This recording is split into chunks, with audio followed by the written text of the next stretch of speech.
અમે મારા છોકરાને ની બધા પરિવારનો સપોર્ટ આલી અને મારા છોકરાને ભાઈ આપણે કરવું પડશે અને આપણે ભાઈને આગળ લાવવો પડશે એવા મી પછી તો હરખના આંસુ આવી રહ્યા છે આપને.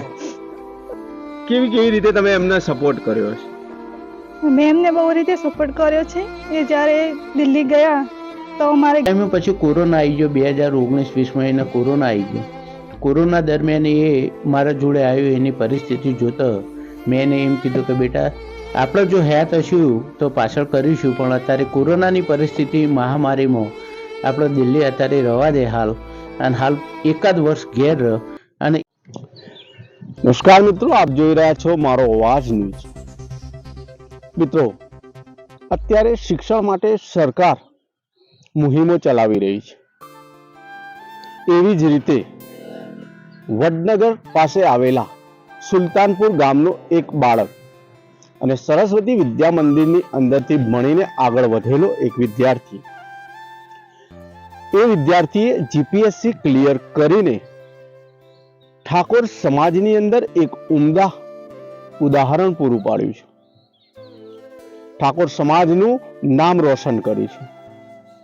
આ વિદ્યાર્થીનું નામ છે વિપુલજી ઠાકોર.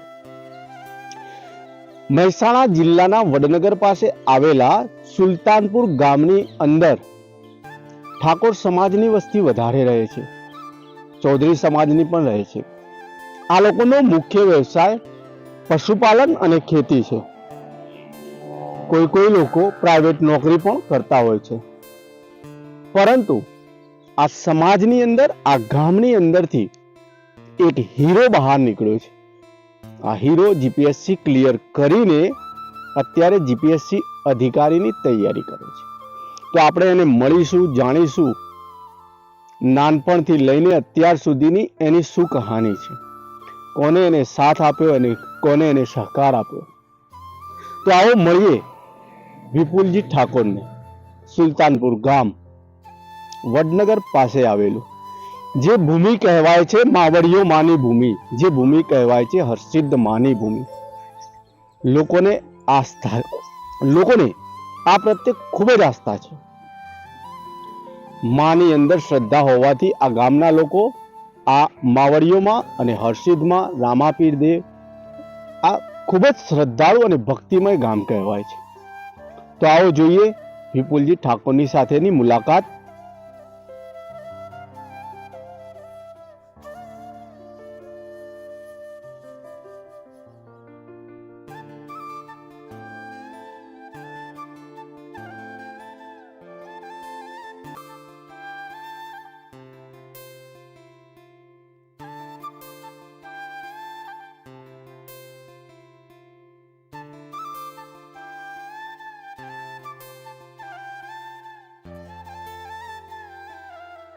પરિવારમાં કોણ કોણ છે તમારે?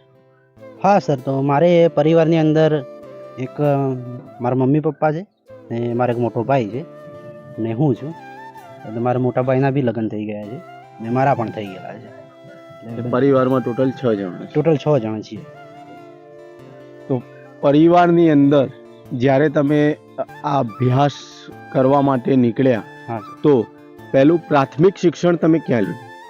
હા સર, મેં મારું જે પ્રાથમિક શિક્ષણ હતું ધોરણ 1 થી તે ધોરણ 7 સુધીનું, એ મેં અહીંયા સુલતાનપુરમાં જે મોતીપુરા પ્રાથમિક શાળા છે ત્યાંથી મેં મારું પૂર્ણ કર્યું. ત્યાં આચાર્ય કોણ હતા? ત્યાં આગળ તે ટાઈમના જે આચાર્ય હતા એ ઠાકોર અણદાજી સાહેબ હતા. સાથે સાથે માધ્યમિક શિક્ષણ અને પછી શું કર્યું તમે?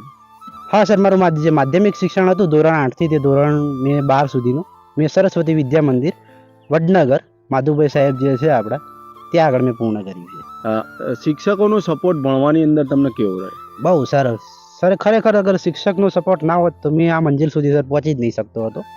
એટલે એક શિક્ષક પ્લસ વાલી તરીકેની જો ભૂમિકા ભજવી હોય ને તો એક શિક્ષક હતા સાહેબ મારી માટે. કારણ કે મારા પપ્પા જે હતા ને એ ધોરણ 4 સુધી જ ભણેલા, એમને કંઈ આ ફિલ્ડ વિશે કંઈ જાણકારી જ ન હતી. એટલે અલ્ટિમેટલી જે મારા માટે સૌથી એક અભૂતપૂર્વ ભૂમિકા અગર ભજવી હોય તો એ શિક્ષકોએ ભજવી છે, વાલી તરીકેની પણ. ભણવાના સાથે સાથે બીજું કંઈ એક્ટિવિટીમાં કે કેવી રીતે આપ એક્ટિવ રહેતા? હા સર, એટલે બીજી એક્ટિવિટીમાં તો મમ્મી પપ્પા કાયમથી ખેતીવાડી સાથે સંકળાયેલા છે, તો હું પણ એમની સાથે ખેતીમાં મદદ કરતો હતો. કેવી મદદ કરતા હતા? એટલે અમુક ટાઈમે અગર ક્યારા બાંધવાના છે તો તો મેં એની અંદર જે ક્યારા બાંધવાના હોય તો એની અંદર મદદ કરતો, પાણી વાળવાનું હોય તો એની અંદર સપોર્ટ કરતો મેં પપ્પાને. અમુક ટાઈમે એરંડા છે, આપણે વરિયાળી જેવા તમાકુનો પાક છે, એની અંદર પીલા ભાગવાના હોય ને ઉતારવાનું હોય, તો એ જે કામ હતું એની અંદર હું એમને સપોર્ટ કરતો હતો. ખેતીની સાથે સાથે તમે ભણવામાં સમય આપતા હતા, હા, કેવી સર. રીતે સમય આપતા? એટલે અમુક ટાઈમે તો સર ખરેખર એક સાચું એક્ઝામ્પલ કહું તો વરિયાળીના જ્યારે પાળા ચડાવવાના હોય ત્યારે મેં સાથે બુક લઈને જતો હતો. જ્યારે પાળો ચડાવવાનો હોય તો જ્યારે મેં થાકી જતો ને ત્યારે બુક લઈને વાંચતો હતો. આ એક જે સૌથી બેસ્ટ એક્ઝામ્પલ છે મારી માટે. અને બીજું ઘરે તો રાત્રે લગભગ 12 વાગ્યા સુધી ઘરે ખુદ મહેનત કરતો હતો અને એ રીતે મેં સમય નીકાળ્યો છે ભણવા માટે. વિપુલભાઈના પરિવારની પણ અત્યારે મુલાકાત કરીશું. તો પરિવારની અંદર એમના ભાઈ છે, એમના કાકા છે, એમના પિતાજી છે, એમના મમ્મી છે અને એમના ધર્મપત્ની અને એમના ભાઈના પત્ની પણ છે. તો આપણે એમની જોડે પણ જાણીએ કે જ્યારે વિપુલભાઈ જીપીએસસી કરવા ગયા અને કેવી રીતે તકલીફો પડી અને શું શું સમસ્યાઓ થઈ, તો એ વિશે પણ આપણે જાણીશું. તો પહેલા આપણે એમના પિતાજીને મળીશું. તો શું કહેશો, તમારો દીકરો અત્યારે જીપીએસસી ક્લિયર કરી દીધું? ક્લિયર કરી દીધું સર, પણ મેં ખેતી મજૂરી કરી અને એને ભણાવ્યો છે અને મારે એને પાછળ મારી ખેતી મજૂરી કરી અને એને ભણાવ્યો છે, તે મારું લક્ષ્ય એ જ હતું. વિપુલભાઈ એવું કહેતા હતા કે તમે ખેતીના જે બધા કહેવાય ને જમીન ગીરવે મૂકી દીધી, ગીરવે મૂકી એ વાત દીધી. સાચી છે? ઓવે સર, કેટલા વીઘા જમીન 1.5 વીઘો ખેતી મેં ગીરવા મૂકી છે 3 લાખમાં. બરાબર. સાથે સાથે તમે માતાજીની કઈ બાધા રાખી હતી એવું કંઈ ખરું? મારા માવડીઓમાંની સુલતાનપુરા ઉડાવાળી વાહ મારી આ વાત છે. હું 11 વર્ષ રવિવાર ભર્યા છે. 11 વર્ષ હમ. તકલીફો વેઠી. એ તકલીફો વેઠી તો મારે શીખવાડી. તો માતાજીએ એમની તકલીફો જે વેઠી એ માતાજીએ સ્વીકારીને આજે એમનો દીકરો જીપીએસસી કરી રહ્યો છે. એમાં એમના અહીંયા એમના મા બાપ પણ રોઈ રહ્યા છે. તો આ રોવા, આપણો દીકરો તો સફળતા ઉપર છે, તો રોવાનું કારણ છે? અમે મારા છોકરાને મી બધા પરિવારનો સપોર્ટ આલી અને મારા છોકરાને ભાઈ આપણે કરવું પડશે અને આપણે ભાઈને આગળ લાવવો પડશે એવા મી પછી કાઢેલા. અને હું મહેનત મારે જે થતી મહેનત કરી, મારા મીઓના જોડે રહીને મેં મજૂરી કરી અને મેં મારા છોકરાને આગળ વધાર્યો અને મારી દેવીઓનું માતાજીનું હું સમરીને મારા છોકરાને આગળ વધારજો માં, એવો મારો આશીર્વાદ. તો મા બાપની આંખોમાં પણ આંસુ આવી ગયા આ વાત યાદ કરતા કરતા કે ઘરે દેવું કરીને પણ એમના દીકરાને ભણાવવામાં આવ્યો છે. એમના પત્ની પણ રડી રહ્યા હતા. તો આપણે એમને પૂછીશું, શું નામ છે તમારું? ધરતીબેન. ધરતીબેન, શું કહેશો? અત્યારે તો હરખના આંસુ આવી રહ્યા છે આપને. કેવી રીતે તમે એમને સપોર્ટ કર્યો છે? મેં એમને બહુ રીતે સપોર્ટ કર્યો છે. એ જ્યારે દિલ્હી ગયા તો અમારે ઘેર સીવન ચાલતું હતું. સીવનમાં મેં બહુ બ્લાઉઝ સીવ્યા, બધું ઘરમાં સપોર્ટ બહુ આપ્યો મેં અને એમને પણ સપોર્ટ આપ્યો. એમના મમ્મી પપ્પાને તમે કેવી રીતે સાચવતા? અમે એમને ખૂબ સારી રીતે સાચવતા હતા. એ જ્યારે પણ એમને કંઈ થાય તો અમે એમને ખૂબ જ બેન અત્યારે ઇમોશનલ થઈ ગયા છે, બોલી નથી શકતા, એ રડી રહ્યા છે. અને સ્વાભાવિક વસ્તુ છે, જ્યારે પરિવારની અંદર તકલીફ આવે તો પરિવારે જે દુઃખ વેઠ્યું હોય એ દિવસો તો હંમેશા યાદ આવતા જ હોય છે. એવી જ રીતે એમના ભાઈ શ્રી મોટા ભાઈ, શું નામ તમારું? વસંતભાઈ, તમે તમારા ભાઈને મદદ કેવી રીતે કરી? પરિવારમાં ઘણી બધી તકલીફો હતી. પરિવારમાં ઘણી બધી તકલીફો હતી. બહુ ખેતી કરી હતી, બરોબર. ખેતી કરીને તેમને ભણાવ્યો. ભાઈબંધ સર્કલનો બહુ સપોર્ટ હતો મારો. તો ભાઈબંધ સર્કલનો કેવી રીતે સપોર્ટ મળ્યો? બહુ ભેગું ભણતા એટલે રિલેશન બની ગયું ભાઈબંધ સર્કલનું. સારો એવો સપોર્ટ કર્યો મિત્રએ. મિત્રોએ સપોર્ટ કર્યો. એમની જોડેથી એમને મને વાત પણ કરી હતી કે અમે પૈસા ત્યાંથી લાવતા હતા અને હું મારા ભાઈને થઈ શકતું હતું, ફૂલ નહીં તો ફૂલની પાંખડી, એવી રીતે હું સપોર્ટ કરતો હતો. સાથે સાથે એમના કાકા પણ અહીંયા છે. શું નામ છે તમારું? જયંતિભાઈ. જયંતિભાઈ, તમે કેવી રીતે દીકરાને સપોર્ટ કર્યો? મારો દીકરો જો આગળ દિલ્હી નોકરી કરતો હતો, જો આગળ દિલ્હી જેમ જીપીએસ કરવા, ત્યારે એમને મમ્મી પપ્પાને અમે કોઈ જાતનું તકલીફ આપવા નહીં દીધી. અને ગમે ત્યારે એમને યાદ કરતા હોય પણ અમે એમને હૂંફ આપતા. તો તો હૂંફ આપવાનું કામ પણ એક મોટું કાર્ય કહેવાય. તો હૂંફ આપી એ સિવાય સમજો કે ઘરે કઈ તકલીફ હોય, બીમાર હોય, આ હોય, તો એમાં તમે કેવી રીતે આગળ વધો? બીમાર ગમે ત્યારે હોય ત્યારે અમે એમ સાથ સહકાર આપીને દવાખાના પર લઈ જતા. તો બીમારીમાં પણ એમના કાકાએ સપોર્ટ આપ્યો, સાથ સહકાર આપ્યો. આવી જ રીતે પરિવારની અંદર એકતા, અનુશાસનની સાથે આ પરિવાર એક થઈને દીકરાને જીપીએસસી ક્લિયર કરાવ્યું છે. તો આ પરિવારને જે બાળકે શ્રેય આપવાનું કાર્ય કર્યું છે એ પણ ખૂબ જ મહત્વનું છે. તો તમે ભણવાની અંદર તો એક્ટિવ હતા જ, બરાબર? હા પરંતુ તમને 12 સાયન્સ કર્યું હા સર. એટલે બધા ડોક્ટરી લાઈન વધારે પસંદ કરતા હોય છે. હા. તો તમને જીપીએસસી યુપીએસસી ની સલાહ કેવી રીતે મળી અને કેવી રીતે સપોર્ટ કર્યો અને તમે આ જીપીએસસી કમ્પ્લીટ કર્યું? હા સર, એટલે જ્યારે મેં 12 સાયન્સની અંદર હતો એટલે મેં પહેલેથી જ્યારે 10મા પછી મને મેથ્સ એક સારી મેથ્સ પ્રત્યે મારી પકડ જે હતી ને સારી હતી સર. એટલે બાયોલોજી પ્રત્યે મને થોડો ઓછો ઇન્ટરેસ્ટ હતો એટલે મેં 11-12 સાયન્સમાં મેથમેટિક્સ લીધું.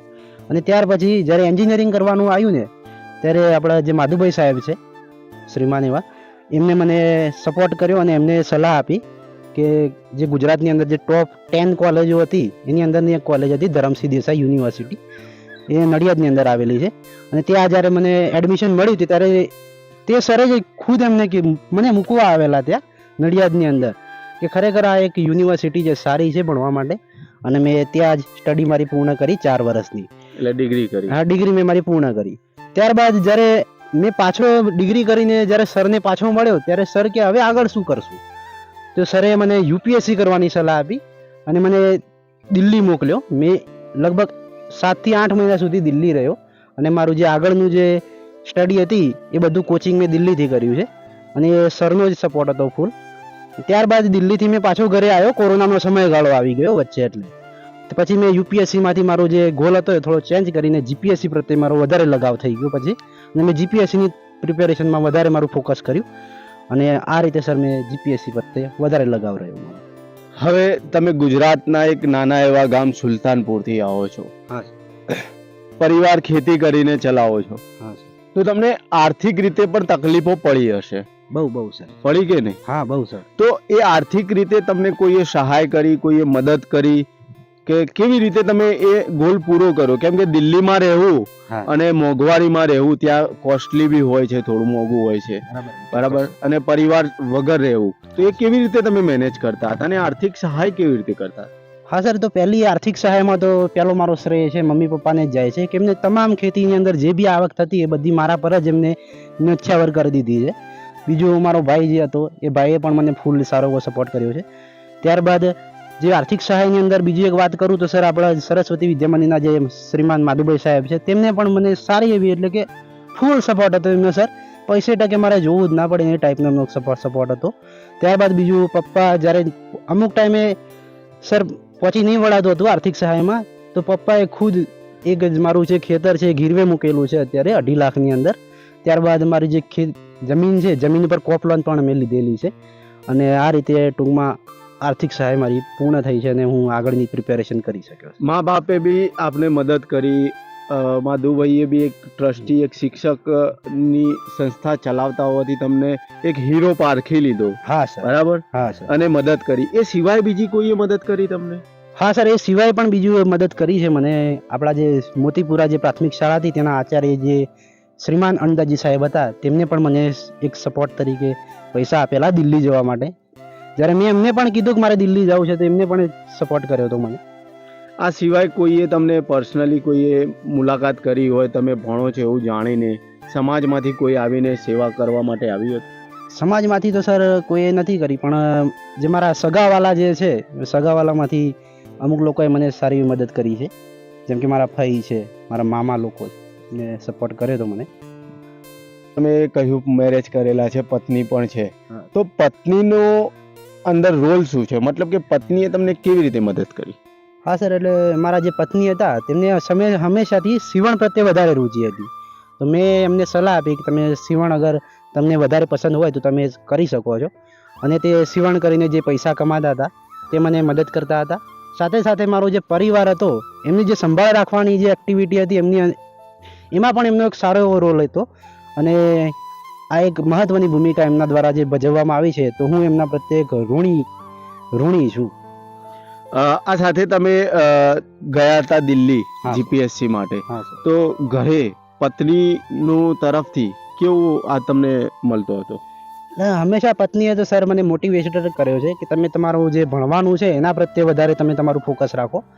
હું ઘરે શાંતિથી જે કામ છે એ એમની એક્ટિવિટીમાં એ હંમેશાથી એમની અંદર જ રહેતા હતા. કેવી રીતે તમને મદદ કરતા હતા? મતલબ કે તમારા વાઈફ તમે જ્યારે દિલ્હી હતા હા સર. ત્યારે કેવી રીતે હેલ્પ કરતા આપને? એટલે અમુક વાર મારે જ્યારે લેક્ચરનો ટાઈમ હોય, અમુક વાર તો કેવું સર કોલિંગ આપણે કરતા હોય બરાબર, તો અમુક ટાઈમ તો વાત જ નહીં થતી બરાબર પત્ની સાથે. તો પત્ની એ ટાઈમે કહેતા કંઈ વાંધો નહીં, આપણે તમે તમારા ભણવામાં જ ફોકસ રાખો, કોલિંગ તમને ટાઈમ મળે ત્યારે તમે મારી સાથે વાત કરી શકો છો. જ્યારે વાત કરતો ત્યારે હંમેશાથી એમની એવી જ સલાહ હતી કે ભણવા પ્રત્યે જ વધારે ફોકસ રાખો, ઘરની ચિંતા છોડી દો. મમ્મી પપ્પા જોડે ક્યારે વાત થતી? હા સર, મમ્મી પપ્પા જોડે બી વાત થતી. તો મમ્મી પપ્પા તરફથી તમને કેવી રીતે ત્યાંની મોટિવ થતા, તમે કેવી રીતે કરતા? અમુક વાર મમ્મી પપ્પા પણ સર બહુ એવા સપોર્ટ કરતા હતા કે છોકરો આટલું બધું કરે છે તો ખરેખર એને કંઈક તકલીફ તો પડતી હશે, એટલે પણ તકલીફ તો વેઠવી જ પડશે એવું એમના દ્વારા કહેવામાં આવતું હતું. અને આજે દિલ્હીની અંદર તો તમે રહ્યા, તો ત્યાં અભ્યાસ કેવી રીતે કરતા હતા? હા. સમજો કે તમે કોઈ હોસ્ટેલમાં રહેતા હશો, તો ત્યાં તમે જે ક્લાસ કરતા હતા કે તૈયારીઓ કરતા હતા, એ કેવી રીતે કરતા એ પણ થોડી માહિતી આપશો? હા સર, હું દિલ્હીની અંદર જ્યારે રહ્યો ત્યારે પેન આવે છે પેન ગેસ્ટ, એની અંદર રહેતો હતો. અને ત્યાંથી લગભગ 1.5 કિલોમીટર દૂર મેડ-ઇઝી જે છે કોચિંગ, એની અંદર મેં મારું કોચિંગ કરેલું છે દિલ્હીની અંદર. અને સવારે લગભગ મેં 7:30 રૂમથી નીકળી જતો હતો અને સવારે 7:30 મારો જ્યારે લેક્ચર 8 વાગે ચાલુ થઈ જાય અને રાતના 11:30 વાગ્યા સુધી લેક્ચર ચાલુ રહેતો હતો. વચ્ચે અમુક બ્રેક પડતા હતા અને આ રીતે મારું જે કોચિંગ હતું એ પૂરું થયું. લગભગ 6 થી 7 મહિનાનો ટાઈમ થયો અને મેં ટોટલ 8 મહિના લગભગ દિલ્હીમાં રહ્યો છું. ત્યાંના શિક્ષકોનો તમારા ઉપર કેવો અનુભવ રહ્યો તમને? ત્યાંના શિક્ષકો તો જોરદાર જ હતા, પણ એ મારો જે ક્લાસ હતો ને 400 સ્ટુડન્ટનો ક્લાસ હતો, એટલે સર લોકો જે છે ને એ સ્ટુડન્ટ પ્રત્યે એટલું બધું ફોકસ કરી જ નહીં શકતા હતા, કારણ કે સ્ટુડન્ટ જ એટલા હતા બરાબર. તો અનુભવની દ્રષ્ટિએ શું કહેવાય? અનુભવની દ્રષ્ટિએ તો જોરદાર સર, ક્લાસિક હતું ત્યાંનું એન્વાયરમેન્ટ. એટલા માટે જો સવારે 8 વાગે અગર ક્લાસ ચાલુ થાય ને તો મેં 7 વાગે પહોંચી જતો હતો આગળની બેન્ચીસ પર બેસવા માટે, કે હું સારું એવું ફોકસ કરી શકું સ્ટડીની અંદર અને આગળ બેસવાનો મને વારો મળે એ રીતે. તો મિત્રો, અહીંયા આપણે માધુભાઈ ચૌધરી જે સરસ્વતી વિદ્યા મંદિર વડનગરના ટ્રસ્ટી છે, એમને એક હીરાની ઓળખ કરી હતી જે વિપુલ ઠાકોર અત્યારે જીપીએસસી ક્લિયર કરી રહ્યા છે. તો આપણે જાણીશું. માધુભાઈ, તમે શું કહેશો વિપુલ ઠાકોર વિશે? ખરેખર મને તો એક વાતનો એ આનંદ થાય છે કે મારી સંસ્થામાં અને મારા શિક્ષકો દ્વારા આજે એ વિદ્યાર્થી જે જગ્યા પર પહોંચ્યો છે તો સંસ્થા એ માટે ગૌરવ અનુભવે છે. પણ ખરેખર વિપુલ એ સામાન્ય ઘરમાં નહીં આવતો હતો વિદ્યાર્થી. મને એના ઘરે વિઝિટ કરતો દેખાઈ આવ્યું કે ખરેખર એકદમ સામાન્ય પરિવારમાં આ વિદ્યાર્થી આવે છે અને ખરેખર એનામાં ટેલેન્ટ થશે, બહુ સારી એવી ટેલેન્ટ થશે. તો એ ટેલેન્ટ જોતો એ વિદ્યાર્થીને ઓળખ કે વિદ્યાર્થી ખરેખર મારું એક તો પહેલું કામ સંસ્થામાં એ છે કે વિદ્યાર્થીઓની સારી રીતે ઓળખ, વિદ્યાર્થી કેવો છે, એ કઈ જગ્યા પર પહોંચી શકે એવું છે, કયા ફિલ્ડમાં જઈ શકે એવું છે, એ જોતા વિદ્યાર્થીને મેં બહુ હેલ્પ કરવાની શરૂ કરી અને મોટિવેટ કર્યો વિદ્યાર્થીને. મોટિવેટ કર્યા પછી એને ધોરણ 9થી અહીંયા માધ્યમિક વિભાગ કર્યો અને એના પછી ઉચ્ચતર વિભાગ અહીંયા કર્યો. 12 સાયન્સ સુધી અમારી સંસ્થામાં ભણ્યો છે એ વિદ્યાર્થી. ત્યારબાદ એને એન્જિનિયરિંગ ફિલ્ડ પસંદ કર્યું. એન્જિનિયરિંગ ફિલ્ડ પસંદ કર્યું ત્યારે એને મેં એટલી બધી હેલ્પ કરી, એન્જિનિયરિંગમાં દાખલ કરવા પણ હું પોતે જેલો, એને સાથે જેલો જોડે રહી અને એને એન્જિનિયરિંગમાં ડિગ્રી પાસ કરાયા પછી મને એવું લાગ્યું કે હજી આ વિદ્યાર્થી કંઈ કરી શકે એવું છે. તો એના પછી મેં એને દિલ્હીને ગાઈડ કર્યું કે તારે બેટા હવે દિલ્હી જવાનું છે અને દિલ્હી આપણે યુપીએસસીના ક્લાસ કરવાના છે અને યુપીએસસીના ક્લાસ કરીને તારે કોઈ પણ સંજોગોમાં સફળતા મેળવવાની છે. અને એ દિલ્હી મોકલવા માટે એને કોઈ પણ જાતની હેલ્પની જરૂર હતી એ બધી જ મેં એ ટાઈમે પૂરી કરેલી. એ ટાઈમે પછી કોરોના આવી ગયો. 2019-20માં એને કોરોના આવી ગયો.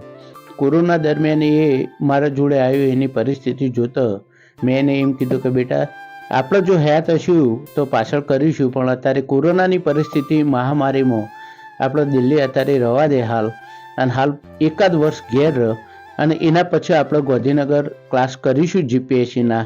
તો યુપીએસસીના ક્લાસને મને જીપીએસસીમાં લાયા. જીપીએસસીમાં મને ખ્યાલ છે ત્યાં સુધી એ વિદ્યાર્થી સારી એવી 3 વર્ષથી સતત મહેનત કરતો હતો, અને અત્યારે એને 3 ક્લિયર કરેલી જીપીએસસી. એમાં એક જીપીએસસીમાં નિષ્ફળતા મળી હતી. એના પછી આ બીજી જીપીએસસી ક્લિયર કરી, અને એ ઇન્ટરવ્યૂ એનું હતું 14 તારીખે. ત્યારે હું પોતે ત્યાં હાજર હતો અને એને પ્રમોટ કર્યો હતો. એનું ઇન્ટરવ્યૂ પત્યું ત્યાં સુધી હું છેક 3:30 વાગ્યા સુધી ત્યાં હાજર હતો એના જોડે. અને એ સિલેક્શન આવ્યું જ્યારે પહેલો જ ફોન મને કર્યો હતો કે સાહેબ મારું સિલેક્શન થઈ ગયું. એના પછી રાત્રે મને મળવા માટે આવ્યો. ખરેખર એને જેટલી જરૂર હતી એ બધી જ મેં પૂરી કરી છે મારા તરફથી, અને હજી પણ એને ગમે ત્યારે જરૂર પડશે ગમે ત્યારે તો એને હું હેલ્પ કરવા માટે એક દત્તક અને એક પરિવાર તરીકે, મારા ઘરના સભ્ય તરીકે, મારા દીકરા તરીકે એને મેં માને તો હું એના સપના જોતો હતો કે આ વિદ્યાર્થી મારી જે ઈચ્છાઓ છે એ પૂરી કરે એવી ઈચ્છાઓ હું વ્યક્ત કરતો હતો. અને ખરેખર આજે મારી લાગણીને એને સમજી અને આજે ઈચ્છાઓ પૂરી કરીને જીપીએસસી એને પાસ કરી અને આજે પદાધિકારી તરીકે બિરાજમાન થશે શોર્ટ ટાઈમમાં. એટલે અમારી સંસ્થા, હું વ્યક્તિગત પણ ગૌરવ અનુભવીએ છીએ.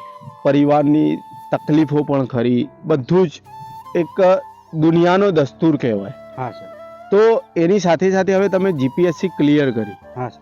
તો હવે જીપીએસસી ક્લિયર કર્યા પછી શું? હા સર, એટલે જીપીએસસી ક્લિયર મેં જે કરી છે અત્યારે આસિસ્ટન્ટ એન્જિનિયરની જે ક્લાસ 2ની પોસ્ટ છે ને એની અંદર મેં કરી છે.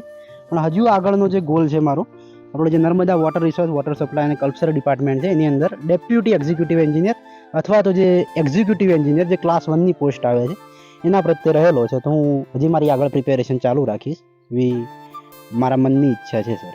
તો આ બધું કરવા માટે બી તમને સપોર્ટની હજુ જરૂર પડે એવું લાગે છે? હા સર, સપોર્ટ તો હંમેશા માટે જરૂર પડે એવું. પરિવારનો સપોર્ટ છે, શિક્ષકોનો સપોર્ટ છે, એના વગર તો કંઈ શક્ય હજુ તમને નથી. કોઈએ એવું કહ્યું કે ભાઈ અમે બેઠા છીએ, તું તાર ભણવાની તૈયારી કર, એવું કોઈએ આશ્વાસન, દિલાસો આપ્યો? હા સર, એવો દિલાસો મને સરસ્વતી વિદ્યા મંદિરના જે સાહેબ છે માધુભાઈ સાહેબ, એમના દ્વારા એવો દિલાસો મને મળેલો છે. મારો પરિવાર તો છે જ સર. તો માધુભાઈએ તમને એક આંગળી પકડવાનું કામ કર્યું હોય એવું તમારી વાતો ઉપરથી મને જણાઈ આવે. હા સર, આંગળી નહીં, આખું મારું કોડું છે ને એક હાથનું. જેમ મહાભારતની અંદર જે અર્જુન માટે શ્રી કૃષ્ણનો જે રોલ હતો ને, તો સેમ રોલ મારા માટે માધુભાઈ સાહેબનો રહેલો છે. તો એમના તરફથી તમને ફૂલ સપોર્ટ મળેલો ફૂલ છે. સપોર્ટ છે સર. હવે વિપુલભાઈ, બીજું એ પણ પૂછીશ કે તમે જીપીએસસી તો ક્લિયર કરી દીધી, અધિકારી પણ બની ગયા. હા સર. હું તો એવી પ્રાર્થના કરું છું કે ભગવાન તમને અધિકારીઓને અધિકારી બનાવે. હા સર. પરંતુ જો તમે એક અધિકારી બની ગયા તો કાર્ય તમે કેવી રીતે કરશો, સેવાઓ કેવી રીતે આપશો? અત્યારે જમાનો ભ્રષ્ટાચારનો ચાલે છે. હા સર. લગભગ લોકો ભ્રષ્ટાચારી, અત્યારે તમે રોજ મીડિયામાં સાંભળતા જ હશો કે આજે આ અધિકારીએ ભ્રષ્ટાચાર કર્યો, આજે આ અધિકારીએ ભ્રષ્ટાચાર કર્યો. તો એ બાબતે તમે શું કહેવા માંગો છો? તમે કાર્ય કેવી રીતે કરશો? હા સર, એટલે મેં જે આટલી લોઅર લેવલથી અગર મેં સર ક્લાસ 2ની પોસ્ટ પર આવ્યો છું તો ઓબ્વિયસલી મને મારા અંતરવિશ્વાસથી એટલો જ મને મારા પર ભરોસો છે કે મેં ભ્રષ્ટાચાર તો નહીં જ કરું સર. અને કોઈ અગર ભ્રષ્ટાચાર ડિપાર્ટમેન્ટની અંદર કરતું હશે તો એના પ્રત્યે ચોક્કસથી એક્શન હું લઈશ, અને એના જે સલાહ સૂચન અને જે સારા એવા પગલાં લેવામાં આવશે ચોક્કસથી. અને મારું જે અત્યારે ડિપાર્ટમેન્ટનું જે કામ છે એ લગભગ હું સિંચાઈ વિભાગમાં અત્યારે લાગેલો છું. તો ખેડૂતોને મદદ કરવાનું મેન મારું કામ છે, અને હું ખેડૂત પરિવારમાંથી જ આવ્યો છું. એટલે મને ખબર છે ખરેખર ખેડૂતને કયા પાણીની ક્યાં તકલીફ એને વેઠવી પડતી હોય છે, પાણીની ક્યારે જરૂરિયાત હોય છે. તો આ બધું હું જાણું છું, અને એક ટેકનિકલ એન્જિનિયર તરીકે પણ મને બધી ટેકનિકલી લીધી એ મને બધી ખબર છે સર. એટલે હું ચોક્કસથી ખેડૂતો માટે એક સારી એવી ભૂમિકા ભજવી શકું છું એવી આ ફિલ્ડ છે. એટલા માટે જ મેં આ ફિલ્ડની તૈયારી કરી હતી ને આ ચોઈસ મારી સારી છે સર. એટલે ખેડૂત પરિવારમાંથી આવો છો એટલે ખેડૂતોને મદદરૂપ થઈ શકો એ માટે તો તમે આ મહેનત નથી કરતા. એટલે ખરેખર તો સર ખેડૂતોને જ મારી મેન ગોલ તો એ જ હતો, ખેડૂતોને જ હું મદદ કરી શકું. કારણ કે મારું જે ગામ છે ને 90% લોકો છે ખેતી સાથે સંકળાયેલા છે. તો હંમેશાથી જે એક આ ખેતીવાડી પ્રત્યે ને ખેડૂતોને મદદ કરવાની જે ભૂમિકા હતી ને એની અંદર સારો એવો મારો રોલ રહેશે સર. કે હું મોતીપુરા પ્રાથમિક શાળાની અંદર અભ્યાસ કરતો હતો, એમના આચાર્યએ અમને મદદ કરી હતી. અણદાજી ઠાકોર એમનું નામ હતું. પરંતુ અહીંયા આવ્યા પછી એવી માહિતી અમને અહીંયા મળી હતી કે એમનો સ્વર્ગવાસ થઈ ગયો. તો અહીંયા આચાર્ય છે એમને પણ આપણે ચર્ચા કરીશું કે વિપુલ ઠાકોર અને અણદાજીનો સંબંધ કેવો હતો. શું નામ છે આપનું? કૌશિકભાઈ પટેલ. કૌશિકભાઈ, અણદાજી અને વિપુલભાઈનો સંબંધ હતો એવું વિપુલભાઈ અમને જણાવ્યું, તો એ બાબતે આપ શું કહેશો? લગભગ 2015માં મારી અહીં નિમણૂક થઈ એસ્ટાટ મુખ્ય શિક્ષક તરીકે. ત્યારે અણદાજી સાહેબ અહીં શિક્ષક તરીકે ફરીથી પરત થયા અને અમે સાથે 2018 સુધી અણદાજી સાહેબે અને મેં કામ કર્યું. સાહેબનો સ્વભાવ અને એમનું કામ ખૂબ ઉમદા હતું. એ ઘણીવાર મને વિપુલ વિશે વાત કરતા કે કૌશિકભાઈ, વિપુલ એક આપણો સ્કૂલનો વિદ્યાર્થી છે અને ખૂબ હોશિયાર છે અને ખૂબ સારી તૈયારી કરી રહ્યો છે. એ પછી મેં પણ વિપુલભાઈની મુલાકાત લીધેલી અને એમને પ્રોત્સાહન આપેલું. અણદાજી સાહેબની વાત કરીએ તો નિસ્વાર્થ એમની સેવા, દરેક બાળકો માટે જ્યાં જ્યાં બાળકોની જરૂરિયાત હોય તેઓએ નિસ્વાર્થપણે શાળામાં મદદ કરતા.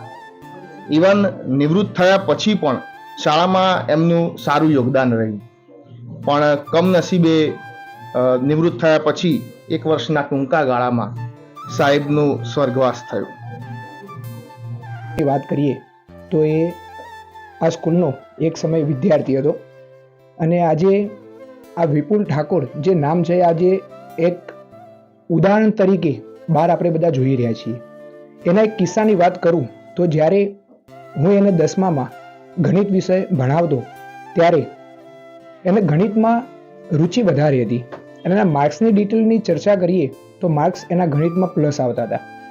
એ સમય તમામ સ્ટાફ મિત્રો સાથે અમે ચર્ચા કરી અને દરેક વિષયમાં જો માર્ક્સ બાબતે ચર્ચા કરીએ તો એને ગણિત વિષયમાં વધારે માર્ક્સમાં કવર કરી શકતો હતો. તો એ સમય તમામ સાથી મિત્રો અને સાથે સાથે માધુભાઈ સાહેબ એ આપણને પ્રમોટ કર્યો કે બેટા તું ગણિત વિષય તારો બહુ રસ ધરાવતો વિષય છે, જેના કારણે આ વિષય પર તું આગળ પ્રયત્ન કરી શકે છે.